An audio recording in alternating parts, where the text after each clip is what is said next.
Coming up on this episode of Talking Sports with Miles and Andrew, we got an update on the MLB offseason. We have a recap of all the award winners from NFL honors, and we have a huge recap of the very chaotic NBA trade deadline.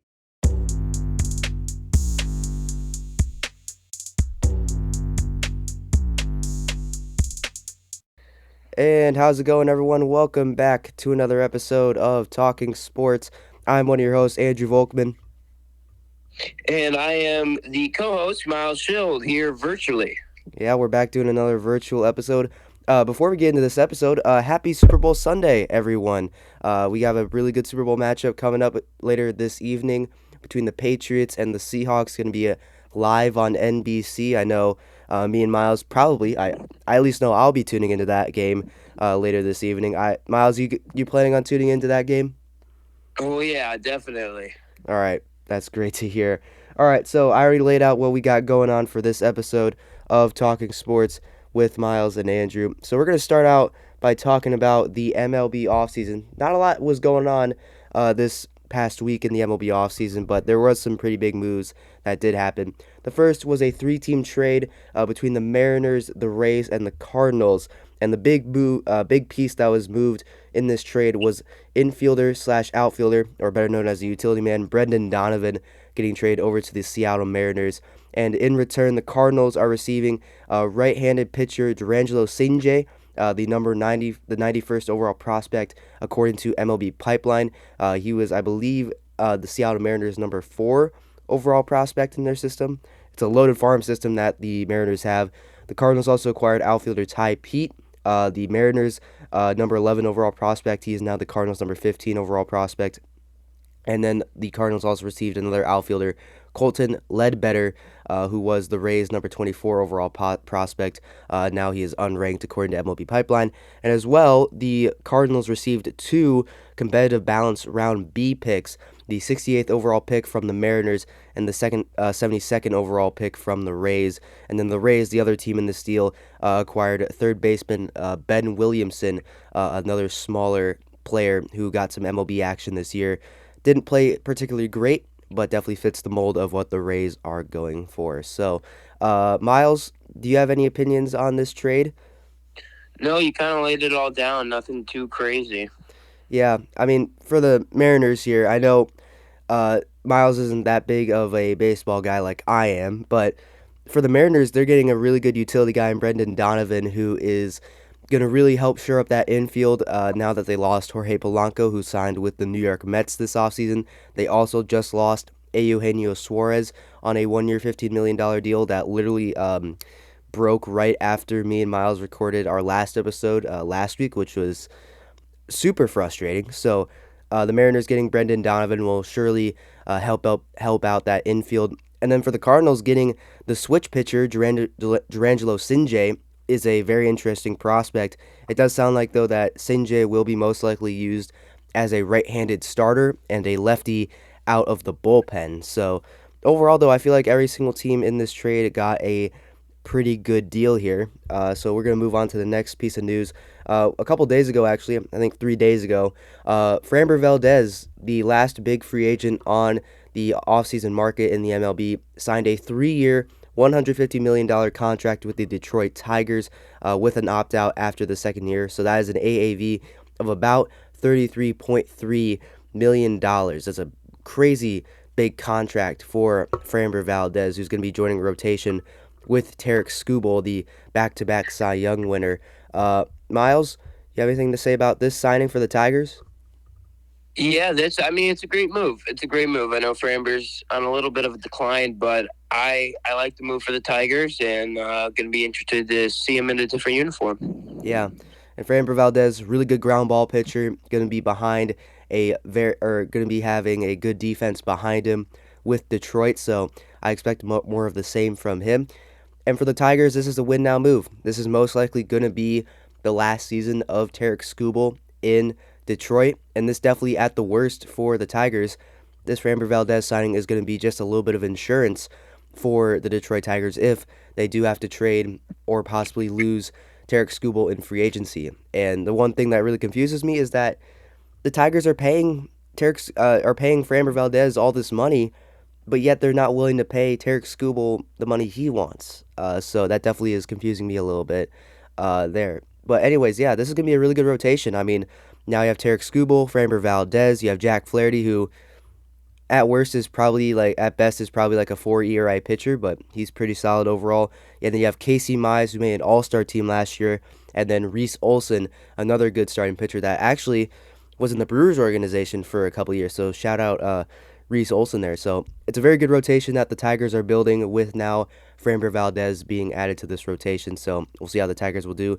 But this is definitely a win now move. So I think that'll do it for your little MLB offseason update with Andrew here. We're now going to move on over to Miles now with the NFL honors.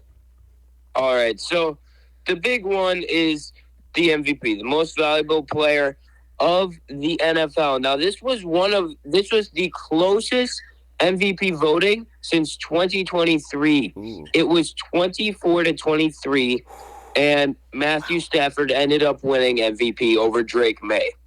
wow. That is absolutely crazy.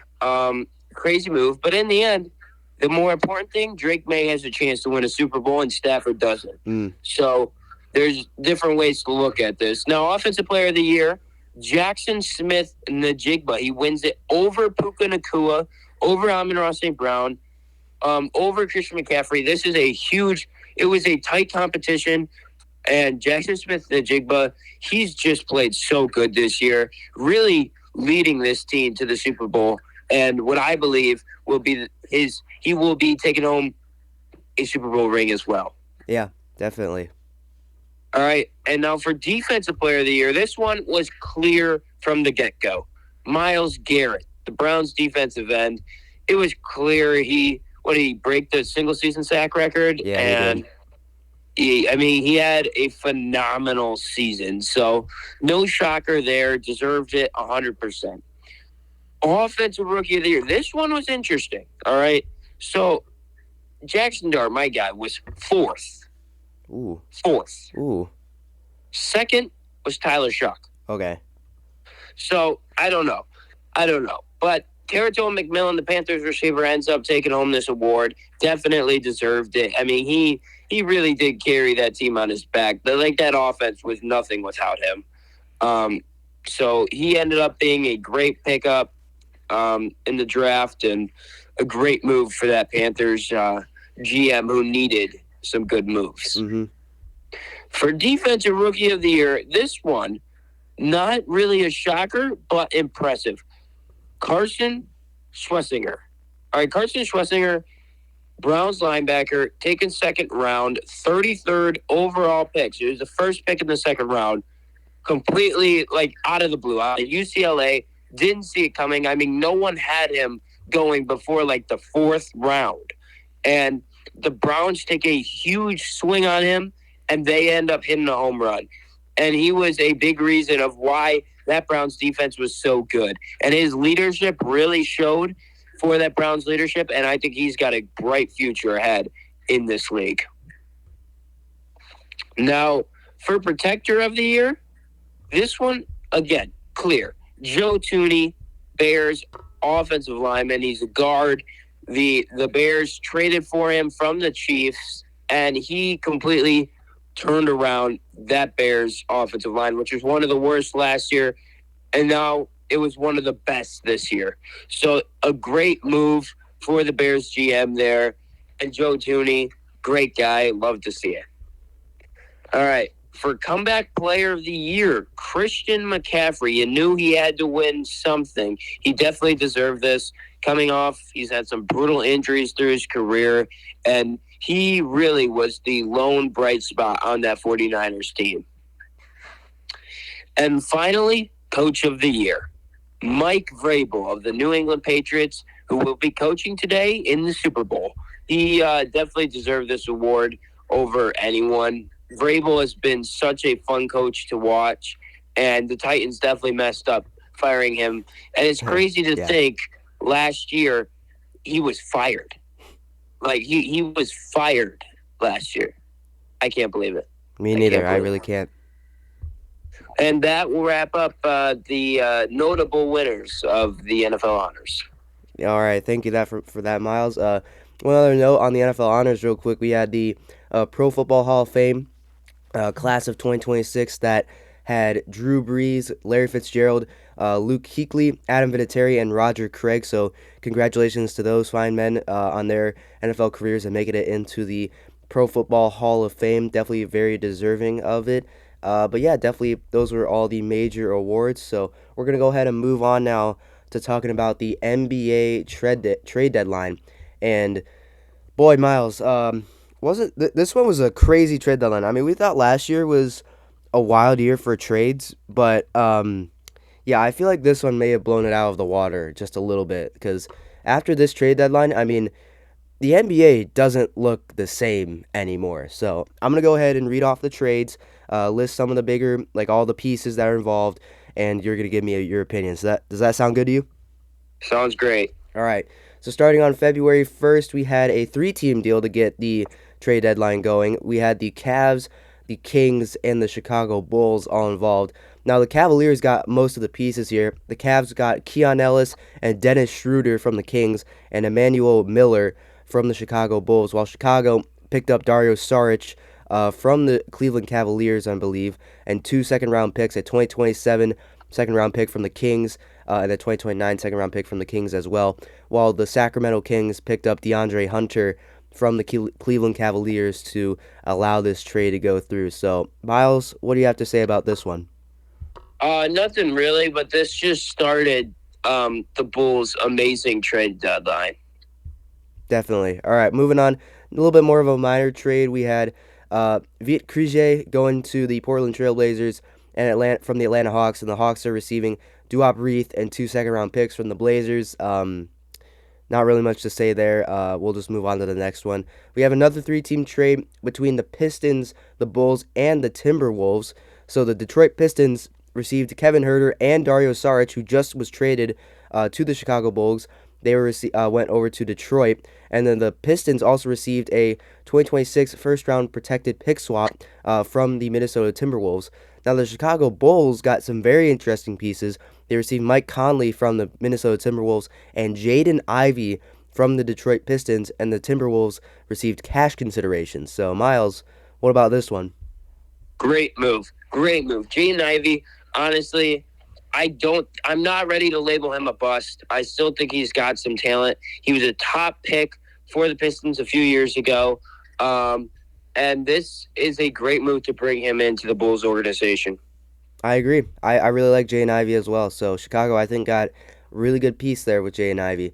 Now we move on to a really, really, really big trade between the Grizzlies and the Jazz. So first, Utah Jazz were receiving Jaren Jackson Jr., Jock Landale, John Conker, and Vince Williams Jr., while the Grizzlies received Walter Clayton Jr., Kyle Anderson, Taylor Hendricks, George Niang, and three future first-round picks. This was an absolute blockbuster deal between the Jazz and the Grizzlies. Miles?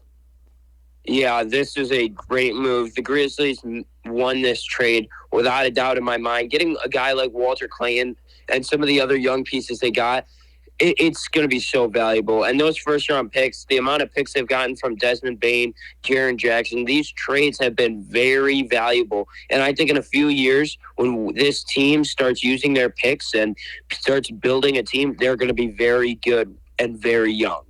Definitely. And this was a trade that no one really saw coming. Like, no, we were hearing no rumors that JJJ was going to be traded by the Grizzlies. We were thinking more of a John Morant trade was going to be coming, but I was not expecting a Jaren Jackson Jr. trade here. And Vince Williams as well, I think has a lot of talent as well, the Jazz are receiving. So they got some really talented players too. So I think this was overall a win-win for both sides. Another trade, small trade between the Hornets and the Magic. Charlotte Hornets received Tyus Jones and two future second-round picks in exchange for cash considerations. Very minor move, nothing really crazy. Then we had another smaller trade between the Hornets and the Thunder. The Charlotte Hornets received Ousmane Dieng and a 2029 second-round pick, and then the Thunder received a center Mason Plumlee, just some extra depth there. Now this was another interesting one, another minor trade, but it definitely has a lot of big pieces involved. The Oklahoma City Thunder and the Philadelphia 76ers made a trade involving Jared McCain, a young point guard. So the Thunder received Jared McCain, and the 76ers received a 2026 first round pick and three future second round picks. This was a very interesting trade, in my opinion, at least. But Miles, what do you have to think about it? Yeah, I think this is a great move for the Thunder to make. Jared McCain, it wasn't working with 76ers. Last year he had 16 points per game. He looked great. This year just not being able to replicate that. And I think the Thunder definitely are going to use him and his talents, and he is going to fit right in. And the Thunder got better at the trade deadline. Yeah, definitely. And 76ers getting a first round pick for Jared McCain and three second round picks, I think, is a pretty solid return there. Now we move on to the real big blockbuster of the trade deadline between the Cavs and the LA Clippers. So the Cleveland Cavaliers received James Harden from the LA Clippers in exchange for Darius Garland and one second round pick. So Miles, what do you have to think about this one? Yeah, I'm not really sure what the Cavaliers are doing. I get it, win now, and I understand that James Harden is a win now, and Darius Garland is just taking a little bit of a decline. But I would not have traded a 26-year-old star for a 36-year-old star. I don't really see what I'm looking at there. The Clippers got what they wanted. They came into this saying, we want a younger piece for our team. And they got that. And Darius Garland, I think, will thrive in LA. I'm not saying that, James Harden won't thrive in Cleveland, because I think he will. And I know that Cleveland's worried that Donovan Mitchell won't sign back. But this is going to be an interesting move. And I think it's going to take, 2 years to see who wins this trade. Definitely. But this was definitely a win now move for the Cavs over there. Small little note here, moving on to another trade. I'm not going to list everything about it because it's really irrelevant. But a really interesting move was that between the Raptors, the Nets, and the Clippers, in which it was a three-team trade. So the Clippers actually sent Chris Paul over to the Raptors, and Chris Paul actually had been waived technically by the Clippers, but was ended up still on the roster, and he just wasn't playing. So it was definitely a weird situation over there for Chris Paul. So Chris Paul is now going to be going over to the Raptors. Don't know what his role is going to be, but I feel like that's worth mentioning at least. Pretty interesting trade here between the Hornets and the Bulls. Bulls continue to make moves. The Charlotte Hornets sent Ousmane Dieng, Colin Sexton, a 2029 second round pick, a 2031 second round pick, and another 2031 second round pick from Denver over to Chicago in exchange for Mike Conley and Kobe White. So the Bulls continuing to sell at the deadline. Miles, what do you think about this one? Yeah, it's interesting. Colin Sexton is very talented. Mm-hmm. I mean, I like Colin Sexton on the Bulls, and to me, the Bulls just got better again. And Kobe White, he's great, but I think this was a good move for the Bulls to make, and I do think the Hornets, that's also a good move. Yeah, definitely. It was kind of surprising to me that Colin Sexton was not starting on the Charlotte Hornets, but now most likely he will be starting on the Chicago Bulls. A little trade between the Bucks, Bulls, and Phoenix Suns. Nothing really crazy. The Bucks sent out Cole Anthony and Amir Coffey over to the Phoenix Suns, and the Bucks got two depth pieces in Nigel Hayes-Davis and Ousmane Dieng, who was traded a lot at this deadline, while the Bulls received Nick Richards from the Phoenix Suns. Nothing too crazy there, but it was a move by the Bucks, so definitely got to talk about it. Another interesting trade by the Bulls. The Bulls sent Ayo Dosunmu and Julian Phillips to the Timberwolves in exchange for Rob Dillingham and Leonard Miller and 4 future second-round picks. So a lot of picks being exchanged there. Nice move by the Timberwolves, in my opinion. I like Ayo Dosunmu a lot. I think he's a really good role player, and I think that the Timberwolves have got something really good there with getting Ayo Dosunmu in return. And then Rob Dillingham, I think, is a really nice little player that the Timberwolves have that the Bulls are acquiring. Then we got another interesting trade between the Celtics and the Bulls. The Boston Celtics sent Anthony Simons and a 2026 second-round pick for Nikola Vucevic and a 2027 second-round pick. So, Miles, what do you think about this one? Yeah, interesting that Vucevic Vukovic got traded. That's an interesting move. Anthony Simons he couldn't find really his mojo in Boston, I believe, and I think like again the Bulls just got so much better at the deadline. Yeah, sold a lot of pieces, but also got some good pieces in return. Then we had another trade, another big one on the 5th of February. The Pacers and the Clippers made a move. The Pacers sent Benedict Mathurin, Isaiah Jackson, a 2026 first round pick, a 2029 first round pick, and a 2028 second round pick in exchange for Ivox Zubac and Kobe Brown. So the Pacers getting their new starting center who is still out with an injury, but will debut in probably 2 to 3 weeks. But Benedict Mathurin, the Clippers are getting a young piece. Miles, what do you think about this one? Yeah, this one shocked me without a doubt. I did not see this one coming, and I didn't see the Pacers giving up that much. But I guess when you get Halliburton back and you're going to have a big center like that, it's going to be very valuable. Benedict Mathurin, I mean, he's talented. I mean, he has all of the things to succeed in LA now. He's averaging 17. Him and Darius Garland could be the future of the Clippers. Yeah, that is if the Clippers are able to re-sign Benedict Mathurin in free agency this year. And then we have another big trade between the Hawks and the Warriors. The Warriors were not able to get Giannis, so instead they pivoted over to Kristaps Porzingis, who they acquired in exchange for Jonathan Kuminga and Buddy Hield. So this is a very big trade. Miles, this was definitely a big trade for the Warriors. Didn't get Giannis, but now they got Porzingis. What do you think about this one? Yeah, it's what they had to do. They needed that, and they got their, Jimmy Butler kind of replacement there to kind of take some of the load of scoring points. I think it's a good move. It was a move that had to be made, and definitely interested to see how Kuminga does with this Hawks team. Yeah, definitely. And now we'll see if Jonathan Kuminga will want to stick potentially with the Atlanta Hawks after this season. But the Hawks, they just got a weird team right now. I mean, they got CJ McCollum, and now they just added Jonathan Kuminga while getting rid of Trae Young and Kristaps Porzingis. So, very interesting. And the final big trade, it's a very crazy way to end this. 3-team trade between the Hornets, Mavericks, and the Wizards.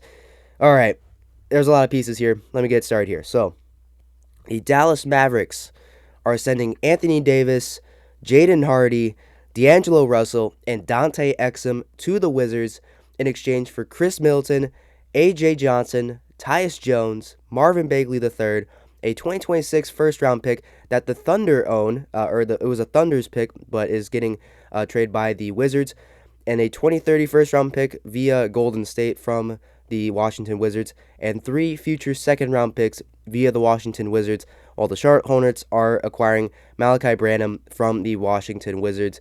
Miles, absolutely massive trade to end the trade deadline on. What's your opinion on this one? The Wizards are completely different now. They have Trae Young and Anthony Davis, a partnership that we would never think would happen. Mm-hmm. And then for them to be partnered on the Wizards, no idea. I think the Mavericks they're just trying to move forward after that awful Luka trade, and really it was a 1-for-1 deal. What the Luka trade was, it was Luka Doncic for Cooper Flag. I mean, and in the end, who knows, right? Luka Doncic has been one of the best players in the league right now. This year has been amazing for him. Cooper Flag looks like he's going to be the next LeBron James.